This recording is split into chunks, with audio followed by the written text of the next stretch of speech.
Voilà, comme je vous ai dit, voilà, le Nahoubian Nation of Moors, tout ça sont des sectes, des sectes perverses qui n'ont rien à voir avec l'islam. C'est quoi ce dôme là? C'est quoi cette pyramide? C'est En ça? fait, cette pyramide-là, c'est un complexe qui est construit aux États-Unis par une secte afro-américaine de francs-maçons.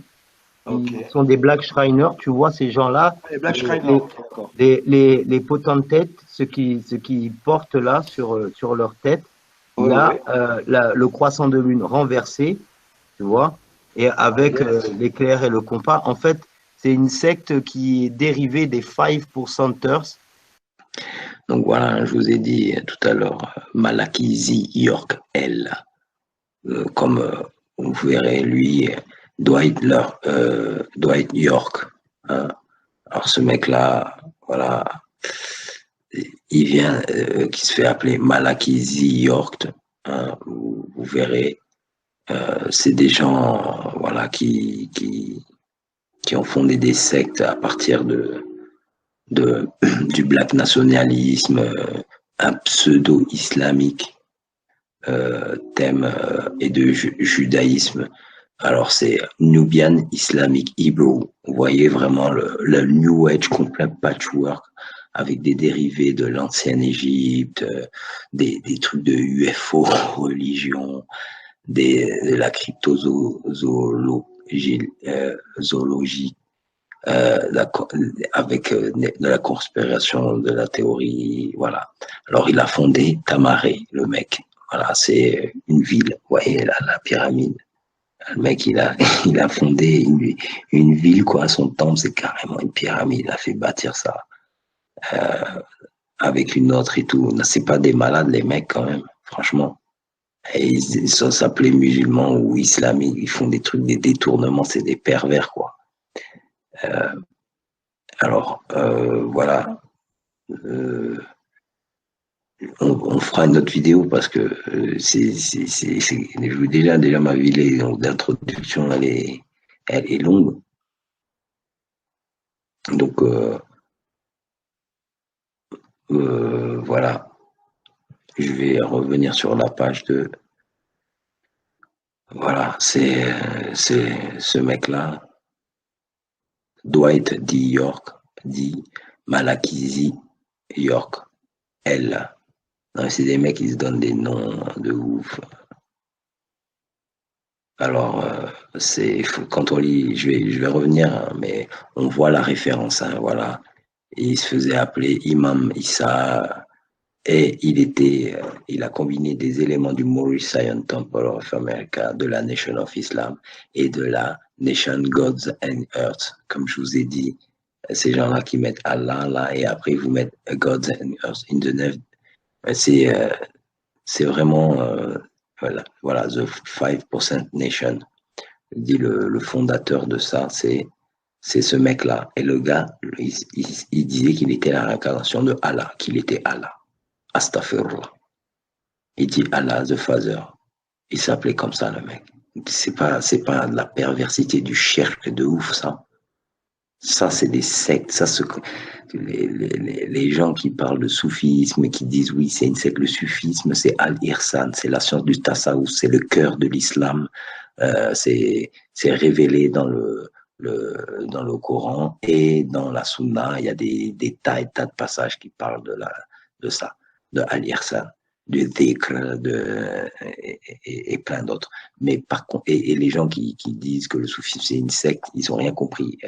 Il y a plein de tendances soufis et dans toutes les écoles de la Sunna, Hanifi, Malikite, Shafi'i, il y a des soufis là, il y a des soufis chez les chiites aussi, et il y a plus de 12 tendances chez les chiites, tout le monde c'est pas pareil. Donc voilà, il y a des sectes, on va dire, qui refusent la haqiqa et qui veulent faire ce que la charia.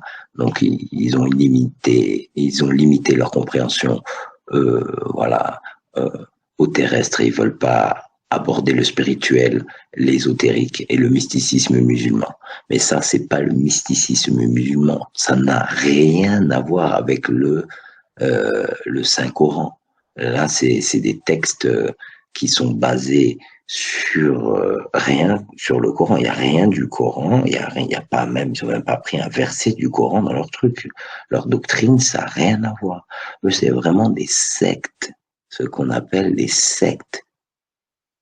Ça n'a rien à voir avec le cœur de l'islam qui s'appelle Al-Ihsan, qu'on étudie par le tasawwuf. Les gens disent soufi, mais soufi, ça veut dire juste at-tasawwuf, ceux qui étudient le tasawwuf, l'élévation de l'âme, c'est tout. Le plus haut degré de l'islam, c'est Al-Ihsan. Et eux, ça n'a rien à voir avec ça, rien du tout. Eux c'est des sectes hérétiques complètement. Il n'y a pas un verset du Coran dans même ce qu'ils utilisent.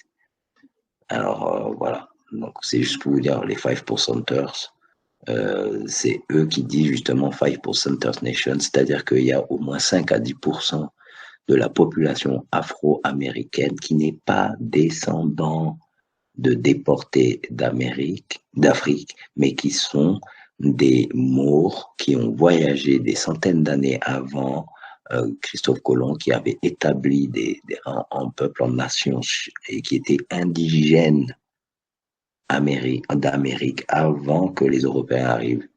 Et c'est en 1774 que les 13 colonies, 2 ans avant 1776, donc que la proclamation d'indépendance, ils ont déchu les Moorish Americans, les Maures américains, et les ont assimilés au label Black, Negro, Colored People. Voilà. Donc, et c'est ça que eux ils réclament, cette histoire cachée. Il y en a des Noirs afro-américains qui ne sont pas des descendants de déportés. Ils sont des locaux, des indigènes, comme aussi des tribus des Caraïbes, Guadeloupe, Saint-Vincent, Barbade, Martinique, où il y avait des tribus caraïbes noires qui étaient déjà là, et beaucoup des descendants des Martiniquais et tout qu'on leur dit leurs ancêtres sont déportés. Il y a une partie d'entre eux où ils sont descendants directs des locaux avant les Européens qui n'ont pas été déportés. Ça, c'est une histoire cachée. Une histoire cachée. Donc voilà, comme je vous dis, ils ont tout changé. Pour eux, Harlem, c'est devenu Maca, Brooklyn, c'est Medina, Détroit, c'est des zones de Maca, New Jersey, la New Jérusalem,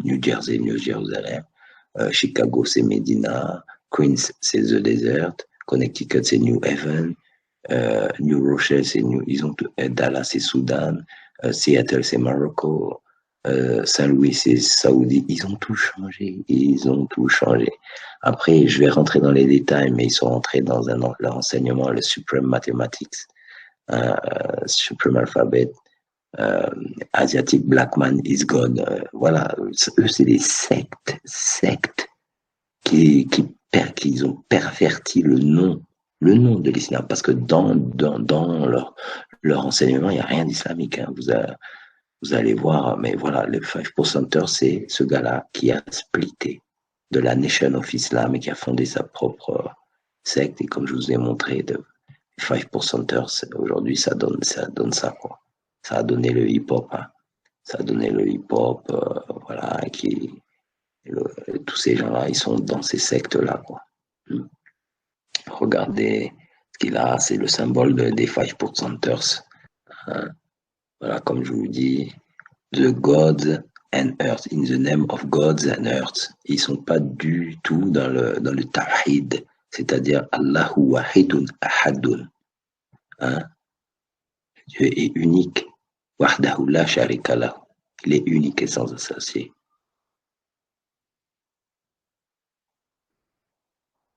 Donc, voilà, et je vais vous montrer que, voilà, qui a fait sa secte là de Nubian, voilà. C'est des gens, ils utilisent en plus, ils disent soufis, c'est pas des soufis, c'est n'importe quoi. Soufi, il n'y a pas ça dans soufi, c'est n'importe quoi. Ça. Ils utilisent des mots. Les 5%ers, c'est eux-mêmes une secte qui est un dérivé de la Nation of Islam. La Nation of Islam, c'est un dérivé de la secte de Moorish Temple of Science of America. Noble Drew Ali, 5%ers, qui vient, voilà, alors les 5%ers, The Nation of Gods and Earth. Mais c'est du shirk, les dieux et les terres, et la terre et les planètes. Le gars, il se fait appeler Allah, regardez. Non, mais n'importe quoi, astaghfirullah. Astaghfirullah. Regardez leur temple là-bas à Chicago. Voilà. Mashallah, ils ont construit un bon truc, tu vois, mais dedans, c'est pas Allah qui prie. Astaghfirullah. Voilà. Donc, en plus, Wallace Farad Muhammad. C'est lui qui est censé avoir fondé voilà, la Nation of Islam. Hein. Donc après, je reviendrai sur cette histoire parce que c'est des introductions que je fais, c'est des présentations. Voilà. Excuse-moi, je te coupe ça, mais c'est Anubis et Tot sur le podcast.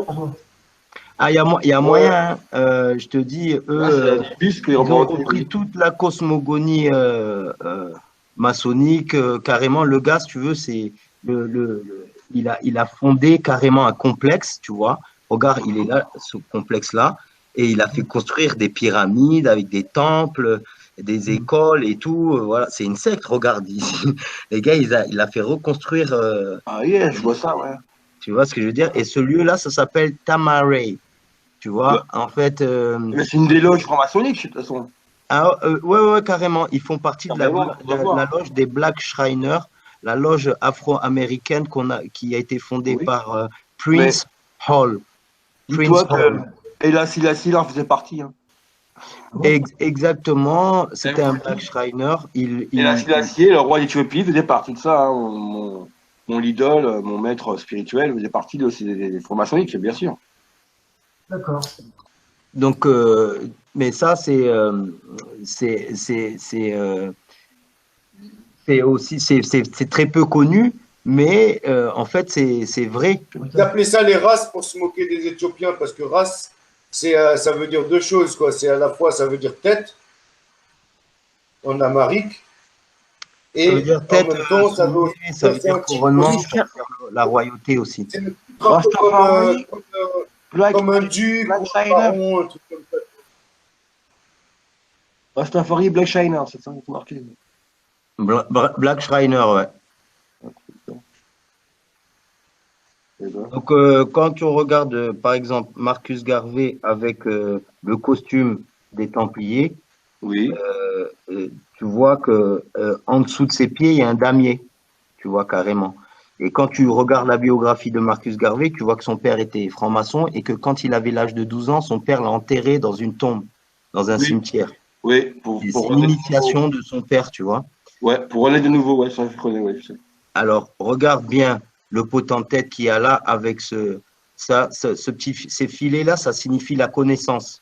C'est un symbole pour qu'ils mettent ça sur le chapeau pour montrer la connaissance. Mais ça, tu vois les médailles qu'il a là. Et bon, je vais te montrer, si tu veux, les. Oui, la médaille de chancellerie, d'ailleurs. Voilà, tu vois, là, ça, c'est ce qu'on a. On voit les étudiants américains, ils portent tous ça quand ils sont diplômés. Oui. Mais si on regarde d'où ça vient, regarde, tu vois ce costume-là. Avant il va recevoir une. Alors, il y a les deux colonnes, tu vois, derrière, les deux colonnes, tu vois, une colonne ici et une colonne ici, derrière, dans le fond, hein, avec l'arc. Et donc, ça, les deux colonnes, les deux piliers, c'est un des symboles de la franc-maçonnerie. Franc-maçonnerie au niveau des loges, la troisième chambre. Ils ont fait tomber. Voilà. Je connais bien la franc-maçonnerie, excuse-moi. Voilà. Il parlait tout à l'heure, il parlait des différents rastas qui ont réussi grâce à.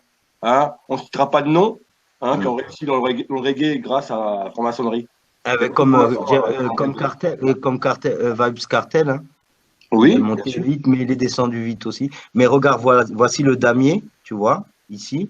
Et là, en fait, le costume là que tu vois là, je vais te le montrer.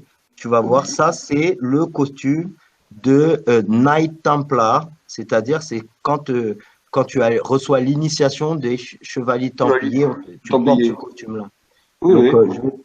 je vais te montrer. La sorcellerie. Tu vois cette personne-là, c'est celui qui se fait appeler le prophète Drew Ali.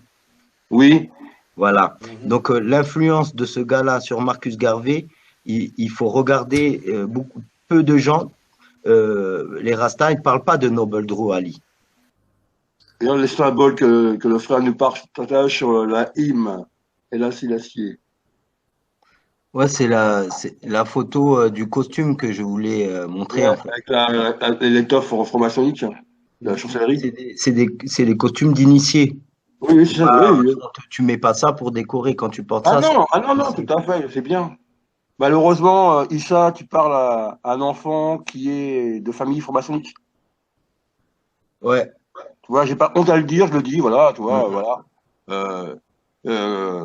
Dada, il le sait, hein, voilà. J'ai fréquenté les hommes politiques, voilà, malheureusement, par rapport à la famille, quoi, mais moi, je suis contre tout ce symbole-là. Tu connais le pop?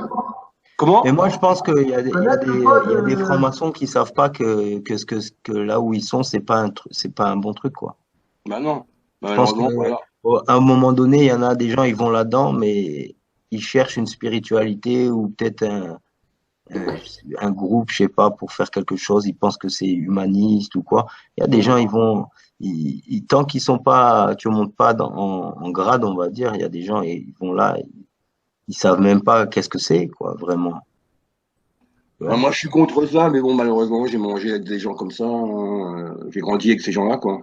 Malheureusement, voilà, quoi. Ça, je connais un peu, oui. J'ai été initié au premier truc, quoi, voilà. Après, je te raconterai pas tous les rites, et donc, voilà, quoi. Moi, j'ai craché dessus, quoi, et je suis parti, quoi. C'est pour ça que je suis dans la merde aussi, peut-être en ce moment. Et voilà, quoi. Voilà, peut-être que ma galère de ma vie, elle était comme ça. J'aurais pu avoir, oui, une cuillère en or, en argent à la bouche, et puis vivre bien, hein. C'est clair. J'aurais pu avoir un bon boulot, mais je ne serais pas l'homme que je suis à l'heure actuelle. Tu vois? Ou je serais un faux semblant. C'est-à-dire, je vivrais pas à l'aise, je serais pas moi, quoi. Tu vois? Ah ouais, bah, Vivre dans des conditions de strict et tout, de doctrine, non. C'est pas la mienne. C'est pas la mienne. Désolé. Écraser son prochain pour mieux réussir? Non, pas pour moi. C'est pas pour moi.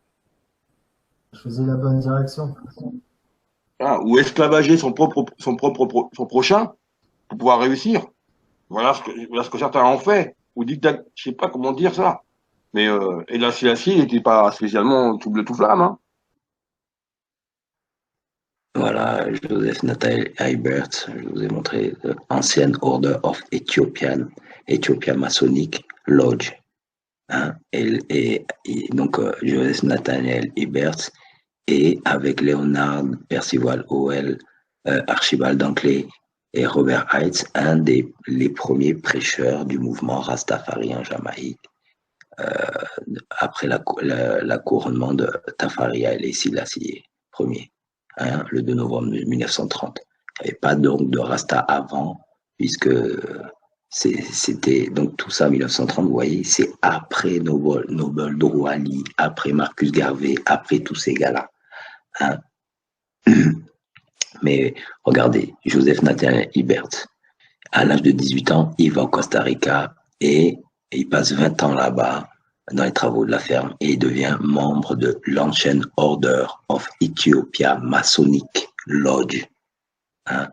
Donc, et tous les Rastafarian Elders, hein, donc tous les patriarches Rastafari comme Mortimer Plano, et voilà, ils sont tous passés dans cette école-là, l'école de Drew Ali. Hein, je dis, ils sont tous Marcus Garvey, ils sont tous passés par l'école du Moorish Temple Science, tous. Hein, leur science, leur philosophie, leur théologie, idéologie, elle vient de là. Hein, mais c'est toujours influencé par voilà, hein, on vous dit que Rastafari, mais les loges rastafariennes, c'est les Rastafari. Regardez, c'est fondé par des tous, Léonard Howell, Archibald Anglais, Joseph Nathaniel Herbert, tous des francs-maçons. Hein, c'est eux qui ont fondé le Rastafari. Donc, quand vous cliquez là, par exemple, vous regardez Jabulon. Vous regardez Jabulon. Alors voilà, Jabulon, Mystical Royal Arch Monarchie, maçonnerie. Hein, voilà. Le King Solomon Temple, voilà. Ils disent que c'est un des anciens noms de Dieu, hein, du Dieu hébreu, Jabulon. Hein, quand on regarde, voilà, on voit que il a été suggestionné, on va dire, suggéré que Rastafari,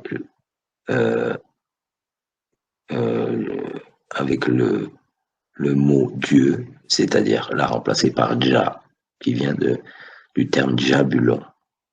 Hein, donc, le Jah serait une translittération de Yah, de Yahweh. Et voilà, et on te dit, voilà, que Archibald Dunkley, donc un des elders Rastafari, un des premiers prêcheurs de Rastafari, voilà, venait du Ancient Mystic Order of Ethiopia Lodge, et donc c'est un dérivé de l'ordre fraternel de Prince Hall maçonnerie, comme je vous ai dit tout au début. Prince Hall, voilà, tout au début, je vous ai parlé de lui. Voilà, je vous ai montré, voilà, Prince Hall ici. Voilà. Donc, Prince Hall, je vous montre les images. Hein. On voit Barbados. Hein. Donc, c'est toute la franc-maçonnerie afro-américaine avec l'autorisation des loges anglaises. Et on l'a dit, le African Lodge, la numéro 459. En 1700 et quelques, là, j'ai plus trop la date, mais regardez bien. Voilà, là, c'est la loge de Prince Hall, la loge afro-américaine, hein, la plus ancienne. Alors, quand on regarde ce tableau, vous voyez qu'on a tout Prince Hall et on a tous les autres sectes. Voilà, comme les Shriners. Les Shriners. On l'a vu tout à l'heure. Prince Hall, et voilà. On voit le chi, ici, ça représente, voilà, l'œil d'Horus. Hein, les Shriners, voilà, c'est eux qui portent ces chapeaux-là, comme je vous ai dit tout à l'heure avec Noble Drew Ali, le fez. Hein, et voilà. Donc, ici, vous voyez encore le symbole des Black Shriners, hein, des Shriners. Vous voyez ici le tablier d'initiation. Bon, c'est peut-être un montage, mais la photo, elle existe. Hein. Voilà. Founder of Prince Hall Masonry. Voilà. Donc, il faut savoir que Noble Drew Ali, tous, hein, ils descendent tous de cette loge-là à la base. Hein. Même les Rastafari. Ils peuvent dire ce qu'ils veulent. Je connais l'histoire. Ça me plaît pas plus que ça. Comme je vous dis, dans tout, il y a du bon. Hein. Si c'est pour redonner la fierté, la vraie histoire des gens, de leur peuple, il y a des vérités dans ces mouvements-là. Mais au niveau spirituel, voilà, au niveau historique, ils ont des bons éléments, mais au niveau spirituel, ils égarent les gens. Voilà. Alors, ce que je voulais vous montrer, c'est pas moi qui ai inventé ces thèses. Hein. Moi-même, ça depuis 1998 que je dis aux gens que Haïlé Sélassié était franc-maçon. Je me suis fait beaucoup d'ennemis à cause de ça, alors que jamais j'étais là dans la dénigration, de dénigrer. C'était juste regarder. Les gars, j'ai trouvé des éléments. Il y a des éléments historiques, des trucs. Voilà. Donc, les anglophones, eux, ils sont plus avancés que ça. En français, on trouve rien. Et voilà, voilà, le Rastafari et la franc-maçonnerie. Les origines de la franc-maçonnerie et des chevaliers templars, les chevaliers du temple, templiers, l'influence des croisades. Rastafari a eu des influences franc-maçonniques. Et moi, j'ai des photos de lui. J'ai déjà fait un épisode sur lui où je le montre avec les costumes des Shriners et tout, hein, où il serre la main de tous les Shriners connus. Voilà. Alors, c'est très controversé, mais Rastafari prend ses racines dans l'initiation des loges maçonniques, oui. Donc, et The Gong, Léonard Percival Howell, le premier Rasta, en était un. Et il ne se l'est pas caché, jamais, absolument pas. Et même dans son premier livre, The Promise Key, hein, il le dit ouvertement. Et vous voyez, tous les autres, Nathalie Ibert, Archibald Dunkley, Robert Hyde, sont tous viennent tous des loges franc-maçonniques de Prince Hall, affiliés tous à Prince Hall. 1735-1808 a initié la première franc-maçonnerie African Lodge numéro 1 in the United States of America. The father of African Masonry. The Ancient Mystic Order of Ethiopia, avec le mot Jah qui revient. C'est dans le mot Jah vient de la Ancient Mystic Order of Ethiopia, Lodge de Jabulon. On l'a vu, je viens de vous le montrer tout à l'heure. Jabulon, voilà, vous voyez ici. Alors certains disent que Jabulon c'est un des noms de Belzébuth. Hein. Voilà, voici Joseph Nathaniel Ibert. Quand vous voyez l'accoutrement qu'il avait, vous voyez bien que c'était un initié franc-maçon. Il s'en cachait pas lui-même et c'est un des fondateurs, un des premiers prêcheurs du rastafarisme. Hein. Donc Noble Drew Ali, on en était là. Alors le gars, comme je vous ai dit, il est mort en 1929 et il a installé son temple en 1928. Non, mort. Un an après, il est mort. Quoi. Donc voilà. Donc comme je vous ai dit. Non, il ne parle pas de Noble Ali. Tu vois, alors que on sait, on peut pas ne pas parler de Noble Drew Ali. C'est un précurseur au niveau du rastafarisme, bien sûr. Regarde, ils sont juste à côté. Oui, je sais qu'ils sont à côté de l'un de l'autre. Voilà. Et j'ai même une autre photo où ils marchent à côté. Là, on le voit mieux. On a aussi des photos où ils sont à côté, oui, tout à fait. Voilà. Léonard Percival Howell, hein, comme je vous ai dit, l'un des prêcheurs, les premiers prêcheurs de Rastafari. Hein. Donc, on a vu Marcus Garvey, les liens qu'il avait avec Drew Ali, hein, et que son mouvement était fondé sur les enseignements de Drew Ali. Les gens ne sont pas d'accord sur le début de sa vie, hein, comment est-ce qu'il a voyagé ou quoi, comment alors ses origines par rapport à ses parents et tout. Donc il y a des légendes qui viennent de ses adhérents un peu zélés, quoi. Et alors Timothy Drew serait né en Caroline du Nord. Alors des sources différentes, comme on l'avait dit, hein, qui serait un orphelin, un fils orphelin de 2 anciens esclaves qui a été adoptés par des Cherokees, une tribu Cherokee, ou alors qui serait le fils d'un Marocain musulman avec une mère Cherokee. Enfin, une version de sa vie où un membre du temple Moorish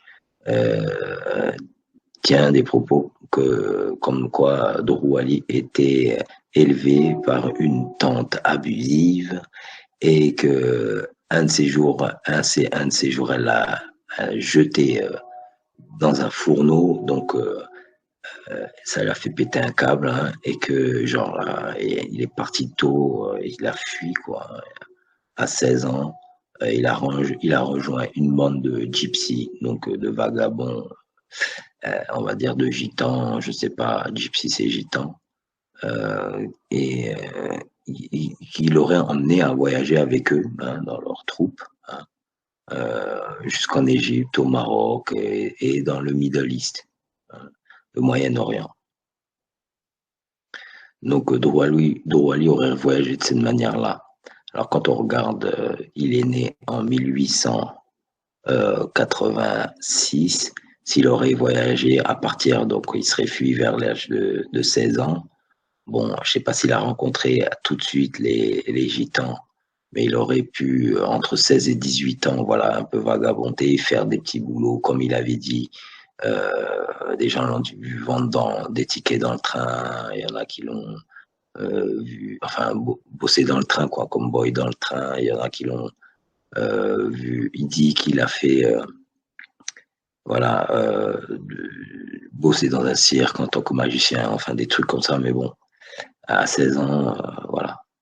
À 16 ans, bon, quand on regarde, à 16 ans, il aurait voyagé en Égypte entre 16 et 18 ans, quoi, parce que ça se fait pas en un jour, un voyage. Hein. Donc, entre 16 et 18 ans, quoi. Il aurait voyagé en Égypte, au Maroc. Alors, quand on regarde Aleister Crowley, on regarde, il a voyagé en Égypte en 1904, avril 1904. Aleister Crowley. Si vous savez pas c'est qui, bon, ça m'étonnerait que vous savez pas. Si vous savez pas, il faut que vous allez voir. En anglais, que vous lisez sa page, hein, The Book of Law, hein, le livre sacré de Téléma, enfin, l'ancêtre de la Bible satanique, hein, en fait, hein, tout simplement. Vous lisez sa page où vous voyez, hein, on l'appelait la bête, The Beast. Hein, le nom de la bête, c'est lui. Je ne cache même pas que bon, ce gars-là, il est allé en Égypte en 1904, donc 1904, en avril 1904. En avril 1904, donc Noble Roi Ali avait 18 ans, puisqu'il est né en 1886, 17-18 ans, hein, vers l'âge où il aurait fui et que les Gypsies l'auraient emmené en Égypte, Maroc. Et comme je vous dis, quand vous voyez là, il me dit la formation religieuse de Drouali, il aurait reporté durant l'un de ses voyages en Égypte qu'il aurait rencontré un grand prêtre de magie égyptienne. Un grand prêtre de magie égyptienne. Donc, si vous connaissez, je ne vais pas faire l'histoire d'Aleister Crowley là, mais voilà, Aleister Crowley en Égypte, il a fait des cérémonies voilà, là-bas où il a voulu exceller dans la magie noire et dans la pratique de la magie noire. Hein. Donc, voilà. Je sais pas, je dis ça, je dis rien, parce que là, c'est de la spéculation, ce que je dis, mais c'est bizarre. Si Drouali a voyagé vraiment à cette époque-là, ça correspond avec les dates. Donc, bon, moi, je sais pas qui il a rencontré là, qui lui aurait dit ça, mais il lui aurait dit que voilà, que il était la réincarnation, voilà, des prophètes, voilà. Alors, il aurait appris le mysticisme et lui aurait donné, comme je vous ai dit, une section perdue du Coran. Hein, donc, avec 4 chapitres qu'il a écrits lui-même, 19 chapitres de The Aquarian Gospel of Jesus Christ. Je vous ai dit, c'est cliquez, vous allez voir, c'est une secte New Age, voilà, qui parle de réincarnation, de trucs. Et, il y a 25 chapitres sur les Rosicruciens, donc la maçonnerie. Et ça, il l'appelle son livre, le Holy Quran of the Moorish Temple. Hein, voilà. Donc, après, comme je vous ai dit, il dit que voilà, les Moab hein, sont les anciens ancêtres des Moorish Americans, des Maures américains, donc des African Americans. Ce sont les descendants des anciens Moabites. Donc voilà. Je vous expliquais, je ferai une vidéo plus tard où j'expliquerai en 1774, voilà, cette loi qui a labellisé les Moorish Americans, qui les ont destitués de leur citoyenneté et qui les ont labellisés Black, Colored People or Negro et assimilés aux Afro-Américains déportés. Alors qu'il y en avait qui étaient issus directement des tribus indigènes qui n'ont pas été déportés par le commerce transatlantique. Donc, des Noirs. Donc, voilà. Comme je vous disais, la mort est de Droualier, entouré de mystères, et le début de sa vie aussi, et ses origines aussi. Voilà. Donc, c'est lui qui est à l'origine d'autres sectes. Hein. Voilà, tu vois, le même gars, le Noble Drouali. Alors, le gars, souvent sur ses photos, il mettait cette main-là, comme ça. Et tu vois le chapeau, c'est le même chapeau qu'on trouve avec les Shriners. D'accord. Alors, je vais te montrer des photos de Drouali où, par exemple, tu vois, bon, là. Oui, avec la main, comment elle est posée, comment elle est mise, ça le symbole. Ça, c'est sa secte qu'il a fondée avant la Nation of Islam. Si tu veux, la Nation of Islam, ça découle de cette secte-là. C'est des gens qui ont, à la mort du gars, de Noble Drouali, des gens qui ont scissionné pour faire leur propre secte. Et la Nation of Islam, elle est issue du Moorish Temple of America, Black Moorish Temple of Science. Of America. Bon, alors après, je vais te montrer, parce que quand tu regardes les Black Shriners aux États-Unis, tu vois, je vais te montrer, tu vois, et en fait, il y a un chapeau qui se retrouve que Marcus Garvey portait. Oui, exactement. Mais voilà. Regarde ce chapeau-là.